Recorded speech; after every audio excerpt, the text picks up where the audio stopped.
Kinumpirma ni National Bureau of Investigation Director Jaime Santiago na ang biglaang pag-alis sa Pilipinas ng kontrobersyal na si Regina Garma ay dahil umano sa pakikipag-ugnayan nito sa International Criminal Court o ICC sa Malaysia. Kaya't kahit kararating lang niya mula Estados Unidos, agad din itong lumabas ng bansa. Tiniyak naman ng NBI na hindi tatakas si Garma. Si Cherry Light magbabalita.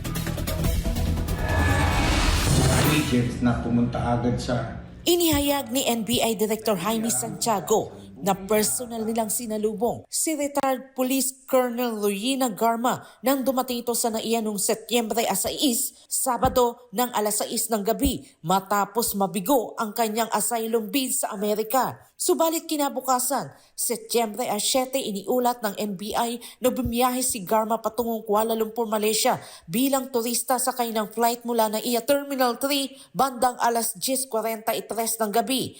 Ayon sa NBI chief, walang batayan para pigilan nila si Garma na makalabas ng bansa dahil wala itong aktibong criminal record o umiiral na warrant of arrest.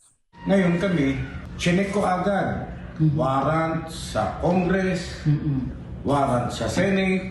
Sabi sa akin, ang sagot sa akin, there is indeed a warrant against her. But issued by the 19th Senate, 19th Congress. So, 28th Congress na ngayon, expired na yun. Dagdag pa ni Santiago, ang magagawa lang ng NBI ay bantayan at tiyakin ang kaligtasan ni Garma. Matatanda ang naging controversial si Garma dahil sa mga aligasyon ng nepotismo habang siya'y pinuno ng Philippine Charity Sweepstakes Office o PCSO at sa pagkakadawit sa kaso ng pamamaslang sa 3 Chinese detainees sa Davao Penal Colony noong 2016. Nahaharap din siya sa kasong murder at frustrated murder na isinampa ng NBI at CIDG kaugnay sa pagpatay kay PCSO Board Secretary Wesley Barayuga noong Hulyo 2020. Ayon kay Santiago, mismong si Garma ang nagsabi na makikipagpulong siya sa ICC para sa final testimony kaugnay ng drug war. So, sabi ko, safe ka ba dyan? Kinausap ko siya, safe ka ba? Sigurado ka ba dyan sa kinakausap mo? Baka mapahama ka. O, siyempre, Pilipino yun eh. So, wala akong dito sa Pilipinas, magbibigyan ka namin ng protection. But then, aalis ka, hindi naman natin pwedeng pigilin.